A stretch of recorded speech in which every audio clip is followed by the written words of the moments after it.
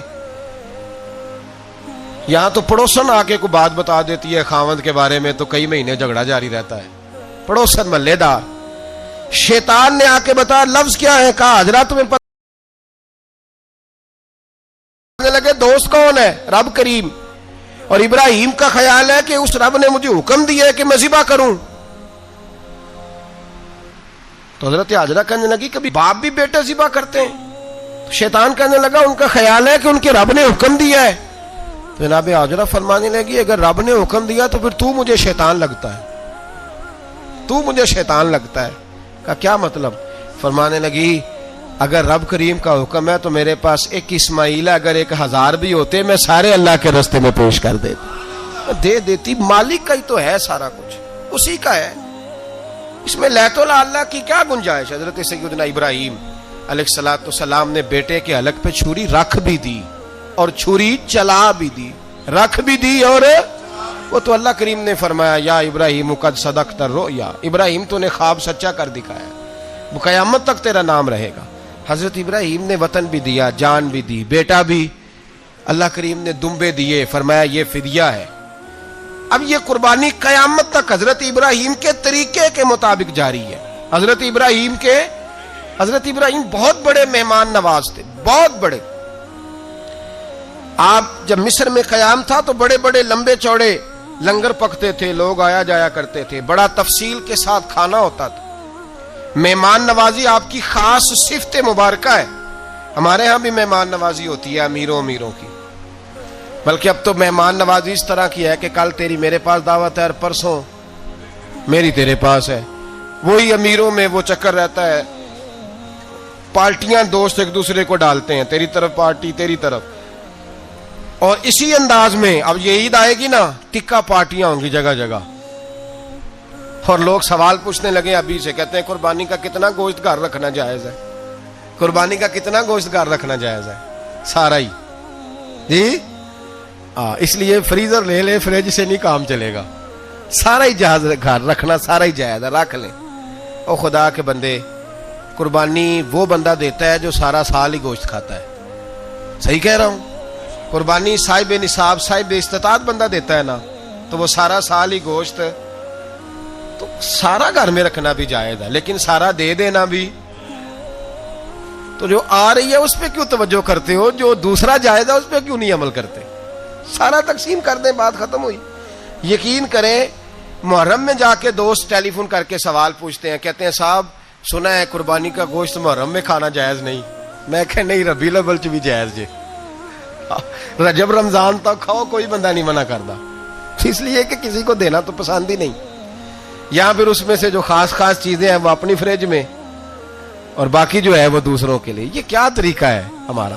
اور اسی پہ عمل ہے. اللہ تبارک و تعالی ہمیں سمجھنے کی توفیق عطا فرمائے. حضرت ابراہیم بہت بڑے مہمان نواز تھے. صرف قربانی نہیں دیتے تھے, سارا سال بہت سارا لنگر, بہت سارا کھانا پینا, بہت ساری چیزیں جاری رہتی تھی.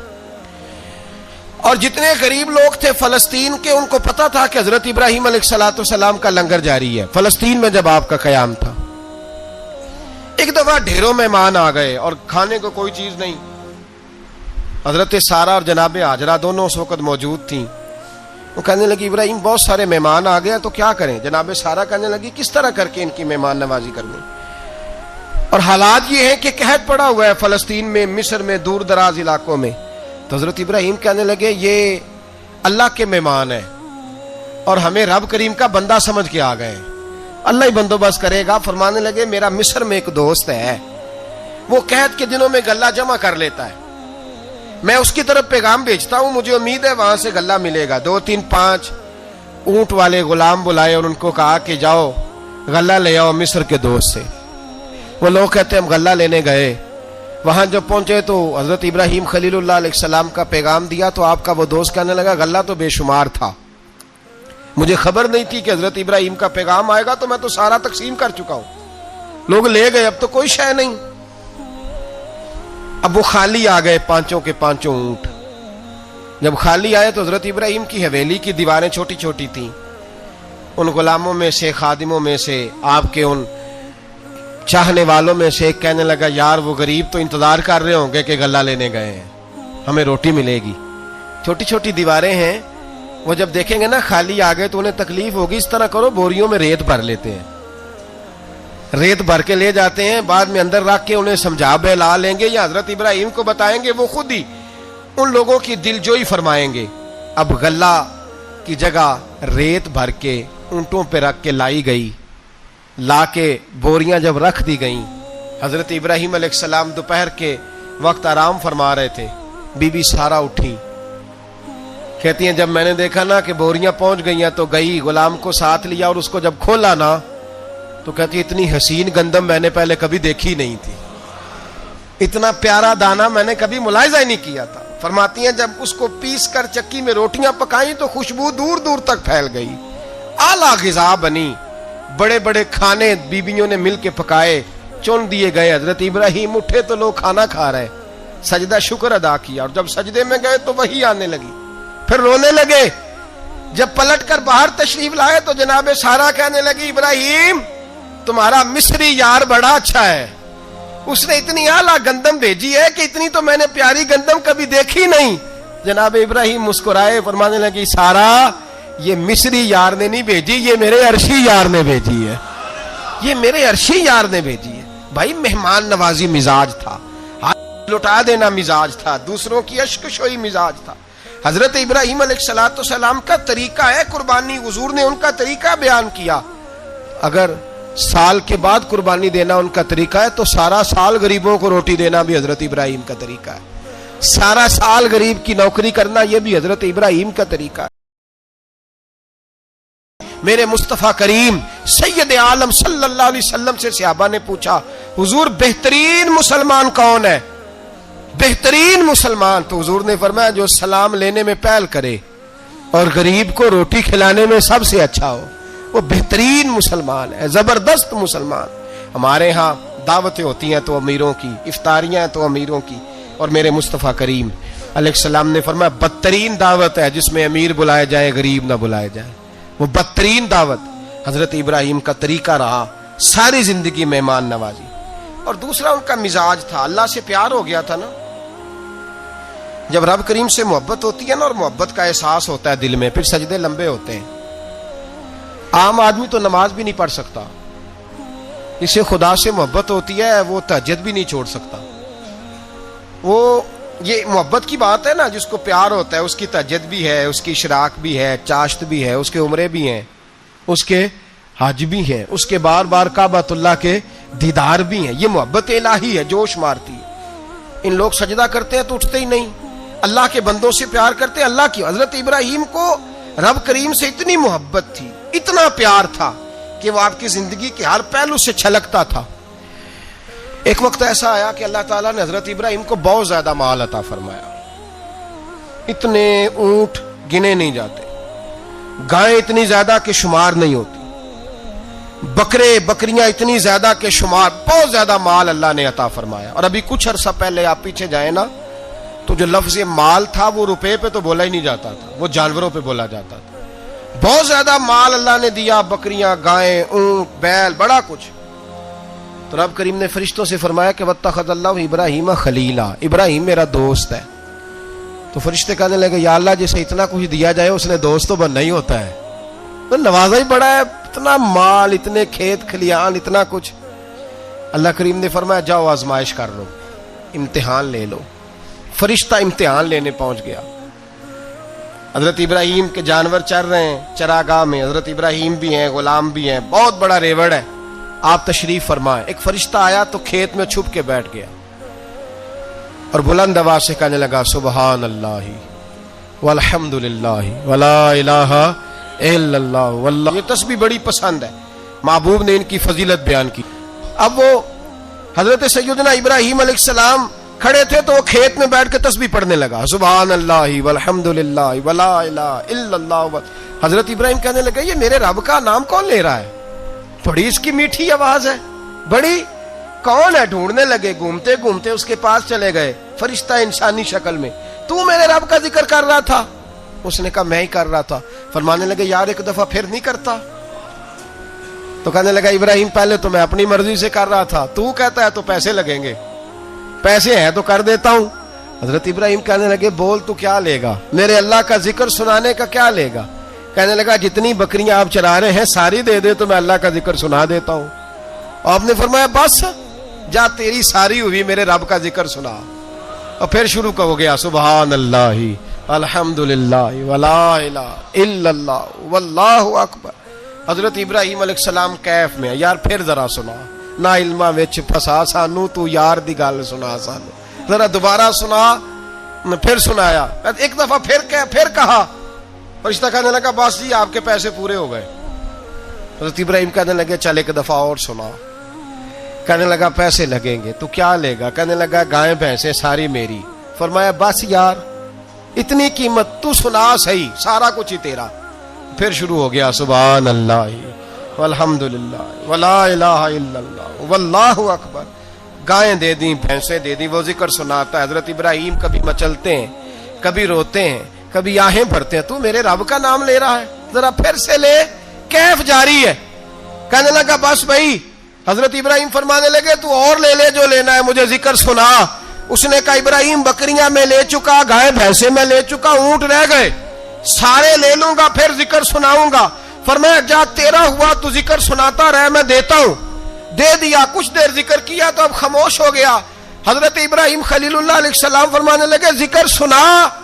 کہنے لگا ابراہیم اب تیرے پاس دینے کو کیا ہے، ہر چیز تو میں لے چکا. آپ فرمانے لگے یہ گائے بھینسیں بکریاں چرانے کے لیے تجھے کوئی نوکر ملازم بھی تو چاہیے نا. تو اس طرح کر مجھے رکھ لے، میں روٹی نہیں مانگوں گا، کھانا نہیں مانگوں گا، تو اللہ کا ذکر سناتا رہنا، میں تیرے جانوروں کی نوکری کرتا رہوں گا. حضرت ابراہیم علیہ السلام نے جب یہ کہا نا، فرشتے کی آنکھوں میں آنسو آ گئے. تر دامنی پہ شیخ ہماری نہ جائیے، ہم دامن نچوڑ دیں تو فرشتے وضو کریں. فرشتہ رو پڑا اور کہنے لگا ابراہیم مجھے سینے سے لگاؤ، آپ واقعی اس قابل ہے کہ اللہ آپ کو اپنا دوست بنائے، واقعی اس قابل ہے کہ رب آپ کو اپنا. حضرت ابراہیم علیہ السلام کا خدا سے محبت کرنے کا نرالا انداز. اور میرے بھائی یہی محبت انہیں میرے مصطفیٰ سے بھی تھی. ایک نبی گھر بنا رہا ہے، دوسرا بنوا رہا ہے. حضرت اسماعیل علیہ السلام پتھر اٹھا اٹھا کے لا رہے ہیں، جناب ابراہیم بنا رہے ہیں. جب خانہ کعبہ بن گیا تو کہنے لگے ربنا وابعث فیہم رسولا، اے اللہ اب اسے بسانے کے لیے اپنا آخری رسول بھی عطا فرما. نبی پاک فرماتے ہیں میں دعا ہوں حضرت ابراہیم کی. یہ قربانی حضرت ابراہیم کا طریقہ ہے. حضور نے اگرچہ نبی پاک کی اپنی سنت تھی، یہ بھی کہہ سکتے تھے سنتی و سنت ابیکم ابراہیم، میری سنت ہے اور تمہارے باپ ابراہیم کی سنت ہے. یہ نہیں فرمایا. جب صحابہ نے کہا قربانی کیا ہے، فرمایا سنت ابیکم ابراہیم، یہ تمہارے باپ ابراہیم کی سنت ہے. ہر صاحب نصاب پر قربانی واجب ہے. جو زکوٰۃ کا نصاب رکھتا ہو اس پر قربانی واجب ہے. یعنی ضروریات سے زیادہ اتنے پیسے، جتنے پیسوں سے زکوٰۃ فرض ہوتی ہے اتنے پیسے جس آدمی کے پاس واجب ہے. بکرا، چھترا، دمبا 1 سال کا یا دمبا 6 مہینے کا ہو پر اتنا بڑا محسوس ہوتا ہو کہ لگے کہ 1 سال کا ہے، اس کی قربانی ہو سکتی ہے. جانور میں کوئی عیب نہیں ہونا چاہیے. اتنا کمزور نہ ہو کہ ذبح جہاں اسے کرنا ہے وہاں وہ چل کے جا نہ سکے، اتنا کمزور جانور نہ ہو. اس کے اندر بظاہر کوئی اتنا بڑا نقص نہ پایا جاتا ہو، کانا نہ ہو، لنگڑا نہ ہو، کوئی اس کی ہاتھ نہ کٹے ہوئے ہوں، ایسا نقص جو واضح ہو. بکرا 1 سال کا، گائیں اور بھینس یہ 2 سال کی، اونٹ 5 سال کا. اب اس میں یہ ہے کہ ہمارے بہت سارے دوست چونکہ ہم دیہاتی لوگ ہیں تو پوچھتے ہیں کہ دوندا نہیں ہے تو چوگا نہیں ہے. تو یہ ہماری پنجابی کی اصطلاحات ہیں. پنجابی کی شریعت اسلامیہ نے سال بتائے ہیں. یہ تو ہم نے اپنی آسانی کے لیے یا دیہاتوں میں جو ماحول تھا اس طرح کا جانور لیں، خوبصورت جانور لیں. جو نصاب ہے وہ بھی میں نے آپ کو بتایا. لیکن ایک اور پہلو بھی ہے. نبی پاک صلی اللہ علیہ وسلم پہ زکوٰۃ کبھی فرض نہیں ہوئی، کبھی حضور پہ زکوٰۃ فرض نہیں ہوئی. نبی پاک صلی اللہ علیہ وسلم کے پاس اتنا سرمایہ کبھی اکٹھا ہوا ہی نہیں کہ زکوٰۃ فرض ہو. لیکن نبی پاک کے صحابہ فرماتے ہیں کہ مدینے کے 10 سالوں میں اللہ کے رسول نے ہر سال قربانی فرمائی ہے، ہر سال قربانی دی. اور جس سال حضور حج کرنے گئے اس سال اللہ کے نبی نے 63 اونٹ ذبح فرمائے. اور حضور صلی اللہ علیہ وسلم جب اونٹ ذبح کرنے لگتے نا تو صحابہ کہتے ہیں اونٹ خود دوڑ کے حضور کے سامنے آ کے لیٹ جاتا اور نبی پاک اسے ذبح کرتے اور فرماتے ہیں ایک دوسرے کو دھکے دیتے اونٹ کے، پہلے میں نے جانا ہے ذبح ہونے کے لیے، پہلے میں نے. انہیں پتا تھا کہ جو مصطفیٰ کے ہاتھوں ذبح ہوگا وہ تو دائمی زندگی پا جائے گا، یہاں بھی وہاں بھی زندہ. 63 اونٹ ذبح کیے. ایک اونٹ میں کتنی قربانیاں ہوتی ہیں؟ 7. اب 63 کو 7 سے ضرب دو گے تو کتنی بنے گی؟ اور پھر نبی پاک صلی اللہ علیہ وسلم نے 10 سال مدینہ منورہ میں قربانی دی ہر سال. اب وہ 63 اونٹ، ایک اونٹ میں 7 قربانیاں، ہر سال یہاں قربانی، اور مولا علی شیر خدا فرماتے ہیں نبی پاک 2 قربانیاں دیتے۔ میں نے کہا حضور 2 جانور ذبح کر رہے ہیں آپ، تو حضور نے فرمایا ایک میری طرف سے، ایک میری امت کی طرف سے، غریبوں کی طرف سے۔ اور حضرت علی کو حضور نے وصیت فرمائی تو 2 دیا کرے گا۔ یا رسول اللہ صلی اللہ علیہ وسلم میں غلام ہوں، خادم ہوں۔ حضور نے فرمایا علی ایک تو نے اپنی دینی ہے، ایک میری طرف سے دینی ہے۔ 2 قربانیاں۔ مولا علی نے بھی ساری زندگی 2 قربانیاں دی۔ حضرت علی بھی مال کے نصاب نہیں تھے، اپنا مکان ہی نہیں تھا، کوئی کاروبار نہیں تھا، کئی دن فاقے رہتے تھے، پر قربانیاں کتنی دیتے تھے؟ 2۔ ہمارے پاس ویسے اگر سسرال میں، میکے میں، کزنوں میں کچھ شادی ہو جائے تو 50-60 ہزار کا خرچہ برابر ہے، وہ پکا ہے۔ اور قربانی کی باری غریب ہو گئے، سارے غریب ہو گئے، کہتے نہیں یہاں مشکل ہے۔ او خدا کے بندے، اللہ کے ساتھ تجارت کر، اس کے رستے میں 1 دے گا، رب تجھے 70 گنا اضافہ کے ساتھ عطا فرمائے گا۔ قربانی مال کے نصاب پہ ہے۔ کوشش کیا کریں کہ اللہ کے رستے میں جب دینا ہو پھر لیت اللہ سے بچیں، خوبصورت جانور لائیں جن کو اللہ نے توفیق دی ہے۔ ان کے لیے نصیحت ہے جن کو اللہ نے توفیق دی۔ میں نے اپنے حضرت صاحب کو دیکھا ہے، وہ کہتے تھے کئی جانور اللہ نے بڑا نوازا ہے، کہتے ایک میرا ہے، ایک میرے ماں کا، ایک میرے باپ کا ہے، ایک میرے فلاں استاد صاحب کا، ایک میرے پیر صاحب کا ہے۔ یہ جانور غوث اعظم جیلانی کا نام کا دے رہا ہوں۔ اور پھر ایک بڑا خوبصورت جانور بندہ ہوتا اور حضرت خود ان کو چارہ ڈال رہے ہوتے، تو حضور یہ کیا ہے؟ فرمانے لگے یہ میں رسول اللہ کے نام پہ قربان کروں گا، یہ نبی پاک کے نام پر قربان کیا جائے گا۔ جن کو اللہ نے حیثیت دی ہے وہ کوشش کریں اپنے محبوب کی طرف سے بھی قربانی کریں، نبی پاک کے نام کی قربانی دے، خوبصورت سا جانور پیارا، پھر اس کی خدمت ہو، پھر اس کی قربانی دی جائے اور نبی پاک کے نام پر قربانی دی جائے۔ حضور نے خود وصیت فرمائی حضرت ابو بکر صدیق کو، قربانی بڑا حسین عمل ہے، اور میرے نبی پاک صلی اللہ علیہ وسلم نے ناراضگی بھی فرمائی، ذرا خوگر حمد سے تھوڑا سا گلا بھی سن لے۔ میرے حبیب نے فرمایا جو طاقت کے باوجود قربانی نہ کرے وہ ہماری عیدگاہ میں عید کی نماز پڑھنے نہ آئے، وہ نہ آئے۔ اور یا رسول اللہ جو کرے گا، فرمایا قربانی کے جانور کا خون کا قطرہ بعد میں زمین پہ گرے گا، اللہ اس کے سارے گناہ پہلے معاف فرما دے گا، اللہ اس کے سارے گناہوں کو بخشے گا۔ قربانی کریں، خوبصورت انداز میں کریں، اللہ کی رضا کے لیے۔ بزرگوں نے لکھا ہے 3 حصے کرو گوشت کے، ایک گھر میں رکھو، ایک رشتہ داروں میں بانٹو، پڑوسیوں میں بانٹو، اور تیسرا فقط غریبوں کو دو۔ لیکن میں اکثر یہ سوچتا ہوں کہ ہمارے ہاں قربانی کرتا ہی وہ ہے جن کے گھر میں ہر جمعرات کو چھوٹا گوشت پکتا ہے، اور جن کے گھر میں ہفتے میں 3 دفعہ مرغی کا گوشت پکتا ہے، وہی تو قربانی دینے کے قابل ہوتے ہیں۔ تو وہ بھی اگر قربانی کے بکرے میں سے بھی تیسرا رکھنا چاہیں تو اجازت تو ہے، میں نے کہا سارا رکھنے کی بھی اجازت ہے، لیکن اگر آپ مہربانی کریں، کوشش کریں کہ یار ہم تو سارا سال ہی کھاتے ہیں، اور ہمارے یہاں جو گوشت تقسیم ہوتا ہے نا وہ بھی باری لگی ہوئی ہے، ادھر سے پلیٹ آئی تھی گوشت کی تو ادھر سے بھر کے چلی گئی، بھئی اس نے کی ہے، اس کو بار بار گوشت دینے کا کیا مطلب ہے؟ آپ یہ دیکھیں عزیزوں میں، رشتہ داروں میں، اور میں اگر تھوڑا سا آپ کی توجہ کرانے میں کامیاب ہو جاؤں تو سفید پوش لوگوں کو دیکھیں، کچھ سفید پوش ہیں، سفید پوش جن کے اوپر قرضے ہیں، بیماریوں نے جکڑ لیا ہے، گھر میں بڑے بڑے سخت مریض آ گئے ہیں، سفید پوش پہلے دیا کرتے تھے۔ آپ ان سے پوچھتے ہیں صاحب قربانی، تو بات کو ٹالتے ہیں، وہ کہتے ہیں سوچ رہا ہوں کوئی حصہ ڈال جائے، پردہ پوشی کرتے ہیں، کہتے ہیں کہیں حصہ رکھا ہوا، پردہ پوش۔ اکثر وہ لوگ قربانی نہیں دے پاتے، اکثر دیا کرتے تھے اب نہیں دے پا رہے، کیوں؟ اس لیے کہ مشکلات ایسی آ گئیں۔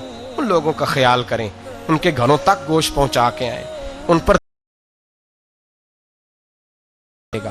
کچھ تو ایسے ہیں جو خود پہنچ جاتے ہیں کہ ہمیں گوشت دیا جائے، لیکن کچھ سفید پوش ہیں، لا یسألون الناس الہافا، اللہ فرماتے کچھ لوگ لپٹ لپٹ کے سوال نہیں کرتے، سفید پوشی کا بھرم رکھتے ہیں، کا مزاج نہیں۔ ان کی طرف دیکھیں، اپنے رشتہ داروں کو دیکھیں، خاص کر ان رشتہ داروں کو دیکھیں جن کا آپ کو پتہ ہے کہ غریب ہیں، مجبور ہیں، ان کے گھروں میں گوشت بھیجیں، غریب بیٹیوں، غریب بہنوں کا خیال کریں، اس طرف متوجہ ہوں، ان کے ساتھ اس نے سلوک کریں، اس طرف آپ لوگ خیال کریں۔ اللہ ہمیں سمجھنے کی توفیق عطا فرمائے۔